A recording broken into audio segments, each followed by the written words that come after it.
Thinking Aloud. Conversations on the leading edge of knowledge and discovery with psychologist Jeffrey Mishlove.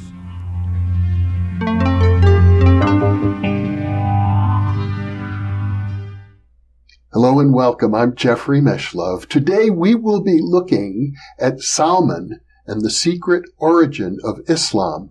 With me is philosopher Reza Jorjani, who is the author of Prometheus and Atlas, as well as World State of Emergency, and also Lovers of Sophia, and also novel Folklore. Welcome once again, Jason. Pleasure to be with you, Jeffrey. Let's begin our discussion by talking about the person of Salman and his role in the early years of the Islamic religion. Well, Salman, or Salman Farsi, Salman the Persian, was one of the companions of the Prophet Muhammad, one of his very earliest companions. And there are a number of conflicting oral traditions about just who this man was, when he met Muhammad, what his biography was, and exactly what role he played in the formative stages of Islam. We have these hadiths, or oral traditions, yes, from the companions of the Prophet. And they're not always in sync with one another. But there is one very curious passage in the Quran itself. I believe it's Surah 16, Ayah 103, chapter 16, verse 103 in the Quran, which references the fact that, the Quran is in Allah's voice and speaks of Muhammad in the third person consistently, even though it's being recited by Muhammad. And this verse speaks of, makes reference to the fact that people are promulgating this rumor that a certain Aryan is responsible for the composition of the Quran, a certain Ajam. Ajam is the word that the Arabs used to refer to the Aryans to the north, namely the Iranian people. And the verse says, something to the effect of, we hear that they say that this Ajam is the composer of these verses, but this glorious Quran is composed in the Arabic tongue, as if to suggest that so-and-so Ajam doesn't speak Arabic. Well, in fact, Salman spoke Arabic, and he spoke a number of different languages fluently. How do we know this? There are oral traditions that state that he had learned, he was a businessman by the time he wound up in Arabia, and at the very least, to conduct better business, he spoke a number of languages. But I think this man's past is much more intriguing and convoluted. Some of the oral traditions suggest that he was part of the order of the Magi. He was a mage, or you could say magician, in the Persian Empire. Yes. And then he converts to Christianity, and in the process of doing that, you would learn a great deal about the Abrahamic traditions. Islam didn't exist yet, so you would learn about Judaism and Christianity by converting to Christianity. It's worthy of note that the Christians of the time were rather ascetic, at least in the Persian Empire. So how curious that after converting to Christianity, he becomes a businessman. He becomes an international businessman, involved in trade, in particular with Arabia. And this is what brings him to Mecca, where he seeks out the wife of the Prophet Muhammad, Khadija, who is a very powerful businesswoman. Who, as I recall, was also Jewish. She was from a tribe that was of Jewish origin, and she had a number of Christian friends. And so, via Khadija, according to some oral accounts, she befriends Muhammad. And there are these rumors that, it's Salman who's putting the Quran into Muhammad's mind. Yes. Well, Salman becomes most famous for teaching advanced military tactics to Muhammad, which help him to prevail in battles against other Arabian tribes in the face of tremendous odds. He advises Muhammad on how to conduct, for example, trench warfare, a Sassanian military tactic. who is this man who is a magi, who converts to Christianity, then becomes an international businessman, and who by the time he winds up in Arabia is teaching Muhammad advanced military tactics, and a man who speaks a number of languages? Mm-hmm. I think, one has to wonder whether this is a military intelligence operative of some kind. Then the question becomes, on the part of whom, with what motive, with what objective? Yes. That makes sense so far, and from my short study of the situation, his role in the trench warfare is rather well documented. That's right. So there's another incident in Muhammad's combat with various other Arabian tribes that I think is relevant in this regard. I believe it's at the Battle of Badr. An alleged army of angels gallops onto the battlefield, and they're very strangely garbed, according to the witnesses. And they're the ones who turned the battle in favor of Muhammad. Mm-hmm. Again, the odds were that he should have been easily defeated. So, what was the strange garb that these, angelic warriors were wearing? There's a story from the late Sassanian period of an incident that occurred in northern Iran that I think is relevant to this episode at the Battle of Badr. And that's that the Sassanian Emperor Khosrow Anushiravan, I believe, the one who invited the Platonic philosophers to the Persian court after Justinian closed the academies, Khosrow rides up to the north of Iran to resist a Turkish invasion. Mm-hmm. By this time, the Turks had come down into Central Asia, and they were impinging on the borders of the Persian Empire. And Khosrow's Sassanian military is facing a possible defeat at their hands. The battle is not going well. And all of a sudden, these chainmail clad horseback riders descend onto the battlefield, and both their chainmail armor and their horses are covered with green fabric. Mm-hmm. And they turn the battle in favor of Khosrow, and they defeat the Turks. Mm-hmm. And when Khosrow wants to thank whoever was responsible, it's very difficult for him to get any answer out of these people as to who they are. They don't want to identify themselves. Oh, and it's also relevant in this regard that their faces are covered with green veils. Only their eyes are visible, and their faces are covered with green veils, these riders. So he finally forces the head of this army to identify himself as belonging to the House of Karen. Mm-hmm. The House of Karen ruled in Mazandaran, the part of northern Iran on the coast of the Caspian Sea.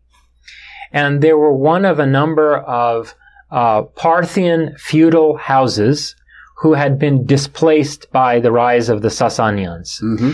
The Parthians had ruled the Persian Empire for about 400 years before Ardashir Babakan, the founder of the Sassanian dynasty, overthrew them and dislodged them from the prominent role that they played, both in the bureaucracy of the nation and also in its military. Mm-hmm. The Parthians didn't have exactly a conscript military.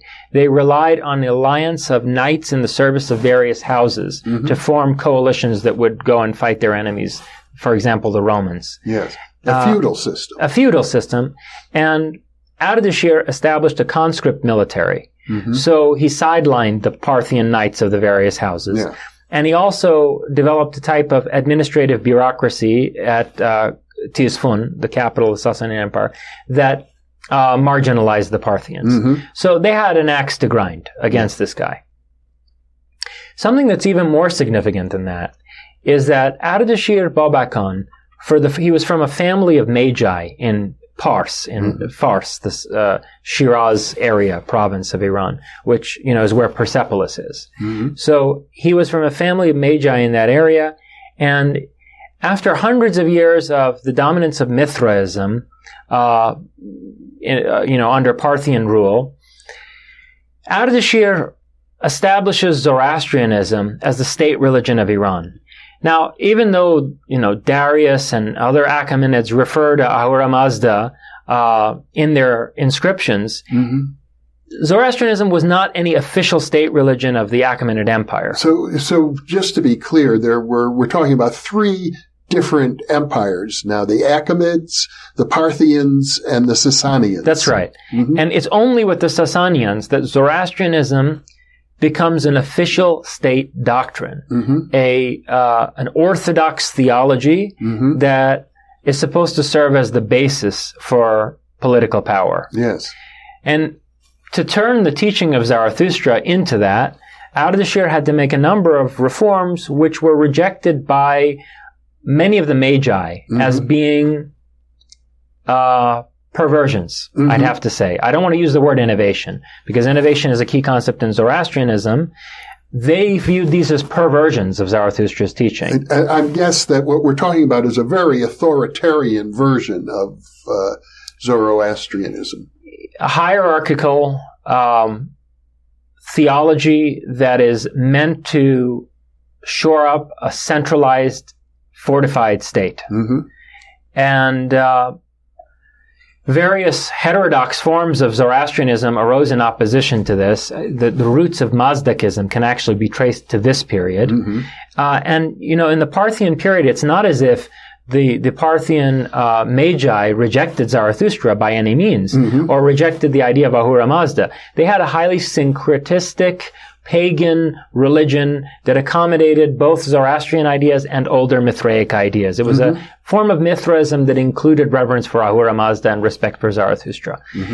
So in a way, Ardashir is a puritanical theological leader and a political leader. And a military conqueror. A military conqueror who also had as his explicit aim the reconquest of all of the territories that the Persians had lost to the Romans. So what was at Ardashir's time the Eastern Roman Empire, namely the entire Middle East up to the border of Iraq, which is where the Parthian Empire started. Ardashir aimed to reconquer all those territories. Okay? So what's very important is that the Parthians had been fighting a victorious battle on a psychological and social level against the Romans to make Mithraism the dominant religion of the Roman Empire. And had been quite successful. As I recall, the Roman army was largely worshippers of Mithra. That's right. The Roman military, the Roman legions had largely adopted Mithraism, and the Roman aristocratic houses in the port cities of the Mediterranean had also been converted to Mithraism by Mithridates and other Parthian emperors' use of the Cilician pirates as a black ops navy in the Mediterranean. So, we were about this close from Rome adopting Mithraism as its official religion when Constantine institutionalized Christianity. Why did Constantine do that? In the course of looking at the life and deeds of Ardashir Babakhan, it occurred to me that if I were a Roman at that time, looking at a ruler in Iran who is destroying Mithraic temples in his own country, Ardashir shut off all the fires of the various temples of the Magi, except for three temples that he considered preservers of pure Zoroastrianism, and they were all in Pars. So he is shutting down temples all across his own country, probably smashing idols, doing God knows what to the scriptures of these temples. I have to say, it's a mystery why there's no literature left from the Parthian period. Probably the most exquisite architecture and sculpture in Iran's history is from the Parthian period. These were extremely sophisticated people. Why do we have barely any Parthian literature? In Iran, the Magi maintained temples that were also libraries. I wonder what happened to these Parthian texts when Ardashir decided to puritanically restructure the religious life of the society. So the Romans are looking at this, and they're thinking to themselves, this man wants to conquer all of the Eastern Roman Empire? Well, the Romans and the Parthians have been fighting back and forth, but it's not as if when the Parthians conquered a Roman town, they went in and abolished all the pagan temples. On the contrary, they were attempting to synthesize the various pagan beliefs under the umbrella of Mithraism. They were very tolerant and humanitarian, humanistic. So I think, frankly, Ardashir terrified the Romans into believing that in order to protect themselves against Sasanian Iran, they would need to adopt a form of religion that was formally similar to what Ardashir had made out of Zoroastrianism. Mm-hmm.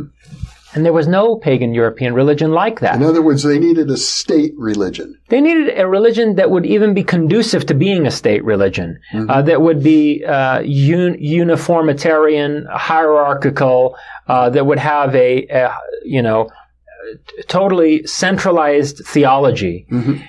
And they didn't have anything like that. So they found Judaism.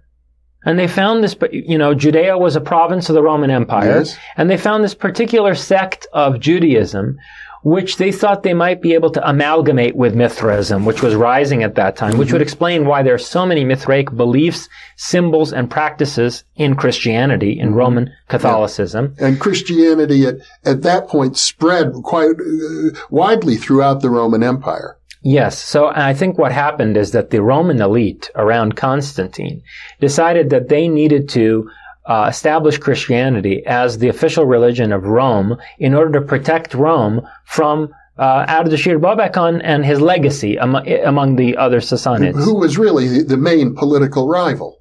Right.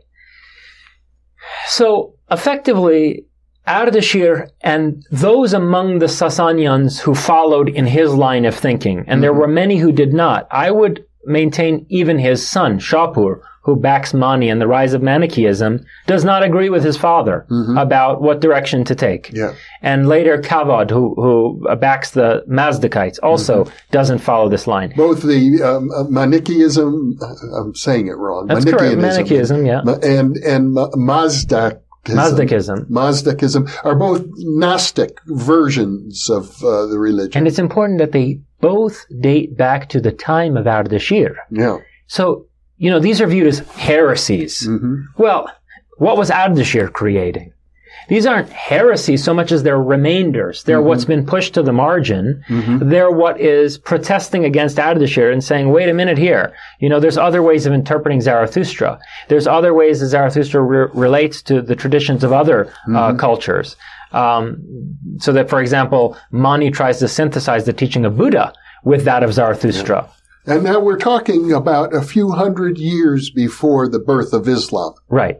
So there was this, really orthodox, puritanical form of Zoroastrianism that was upheld by some of the Sassanids in the line of Ardashir. And it wrecked the Parthian society. And it sidelined the Parthian feudal houses. And it destroyed their project of culturally conquering Rome. Yes. Well, that's a large axe to grind on the part of the Parthian elite. They had their own empire and they lost it. And they also had magicians, magi, who were... Now remember, the Mithraic religion that the Parthians took into Rome was quintessentially a religion of secret societies and secret initiations, right? Much more so than the Orthodox Zoroastrianism of Ardashir. Yeah. It's an esoteric, occult form of religiosity. And as I understand it, had deep astrological significance. That's right. And so we're talking about a group of occultists, the magi of the Parthian period, whose fire temples Ardashir shut off. It's the worst thing you could do, shut off an eternal fire, right?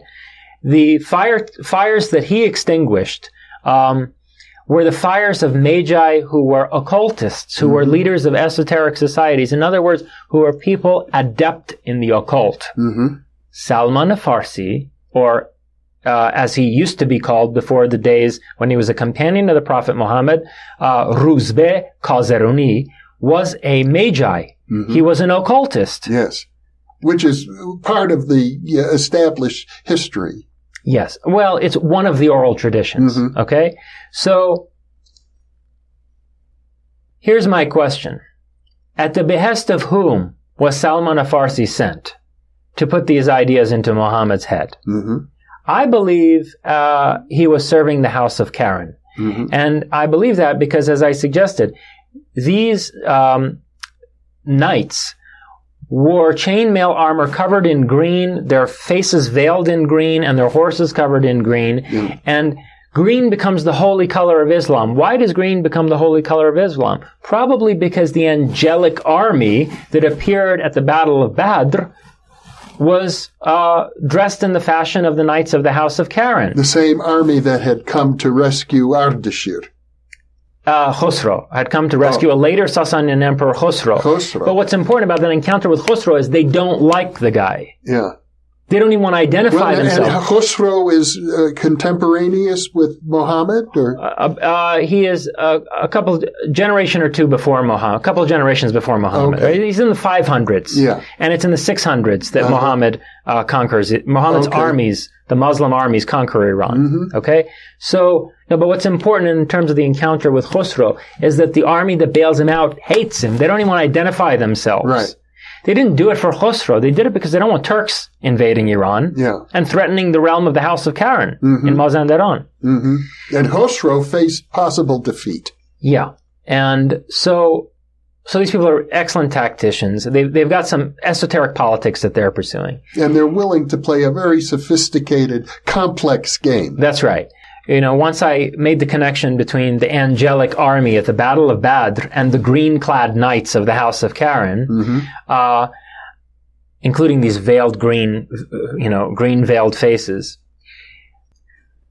So this is another interesting layer in this whole, puzzle of the secret origins of Islam and the possible Parthian conspiracy to engineer Islam in the Arabian Peninsula, unify the various tribal Arabs, and pit them against the Sassanids, use them to shatter and overthrow the Sassanian Empire, presumably to open up the space for a return of the Parthian feudal houses. Mm-hmm. I think there was one other motive, though, that's at a deeper level than merely political machinations. And that's that if you think back to what Ardashir Babak Khan did with the creation of this puritanical Zoroastrian theology, he not only transformed the religious life of the Iranian people in a way that prevented a humanistic integration of, let's say, Mahayana northern India with Mithraic Rome by instituting a fortress mentality, by defining a Zoroastrian Iran against non-Zoroastrian or Buddhist India in one direction and pagan Rome in the other direction. So he not only deeply altered the religious life of the Iranian people, he also catalyzed the catastrophic destruction of Alexandrian culture in Rome by virtue of the adoption of Christianity as a straight state religion. Out of sheer terror on the part of the Romans, who felt like they needed to protect themselves from this ideology by adopting a similar ideology. Catalyzed is an interesting word here, yes. Yeah, so I think what the Parthians were up to, what the House of Karen was up to, was creating an inoculant, a psychosocial inoculant. This belief system was engineered by this Magian elite that were the last remnants of the Parthians to present hierarchical, patriarchal, theocratic totalitarianism in the most concentrated form possible and inject it into a society that, after all, did value in a profound way innovation, liberty, free-spiritedness, tolerance, so that the immune system, metaphorically speaking, of Iranian society would reject this in essence. So you've got now the Byzantines coming at Iran with their armies, trying to convert Iran to Christianity. And you have this orthodox form of Zoroastrianism, which has just massacred hundreds of thousands of Mazdakites in the mid-500s, okay? Only a century before Muhammad. Only a century before the Islamic conquest of Iran, rather. And so I think they were trying to accomplish a number of objectives at once. They were trying to inoculate the Iranian psyche against theocratic totalitarianism and puritanicalism. Well, it backfired. Right. And they were also trying to make sure that the form of consciousness that arose from that would not be conquered by Byzantine Christianity. And that instead what might happen is what they were trying to accomplish in the first place with Rome. Namely, that the Iranians would spread a form of spirituality back into Europe that would lead to social enlightenment. Mm-hmm. It backfired, but not immediately. What happened was, interestingly, within the first couple hundred years of the Arabian Caliphate's conquest and colonization of Iran, the only part of Iran that remains totally free and independent is the Mazandaran region or Tabaristan region that was ruled by the House of Karen. So my first question is, did they cut a deal with the Arabian Caliphate? Because, Salman, or Ruzbek Hazaruni, Salman of Farsi, Salman the Persian, was also given control of the governorship of the former capital of the Sassanian Empire. Mm-hmm. So was some deal cut between Salman, the House of Karen, and the Arabian conquerors to maintain the independence of their fiefdom in the north of Iran. And then, within the span of those 200-300 years after the Arabian conquest, various semi-independent fiefdoms, semi-autonomous Persian fiefdoms arose, and by about 1000 AD, they had undercut the Arabian Caliphate to the point where they were effectively self-governing, and they were promulgating a Persian Renaissance in science and literature. 90% of the scientists of the so-called Islamic Golden Age in science were actually Persians. And the courts that were acting as the patrons of these scientists were also patrons of the revival of Persian literature. Most significantly, the Shahnameh of Ferdowsi in that same northern part of Iran. The Book of Kings. Yeah, in the same northern part of Iran, not far from the realm of the House of Karen. We should mention, just to be clear, that book, the Shahnameh, the Book of Kings, is something like the national epic of Iran even today. That's right. So the point is that it was working. The golden age of Islam it has nothing to do with Islamic theology in a positive sense. In fact, it has to do with Islamic theology in a negative sense, in that when you look at the work of somebody like Zakaria Razi, you see an extremely humanistic, secular, skeptical thinker who has been freed from Zoroastrian orthodoxy to think as a Persian freethinker. Yeah. And that characterized the whole culture of that period, that is, in a real travesty, described as a golden age of Islam. The point is that Islam, the inoculant, inoculated the Persian psyche against any form of religious totalitarianism. For a brief period of time.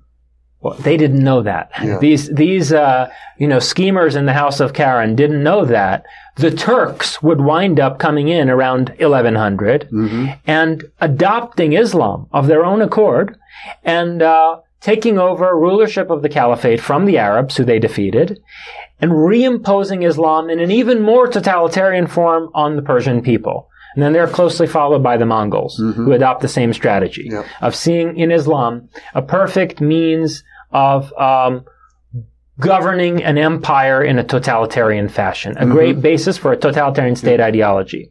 So this is something that they didn't foresee, and it turns Islam into something completely different from what I think it may have been designed to be. It was designed specifically for the Iranian people to work on the Iranian psychosocial system. They were simply bringing about a temporary political unity of Arabian tribes for the purpose of unseating the Sassanids and returning to power themselves.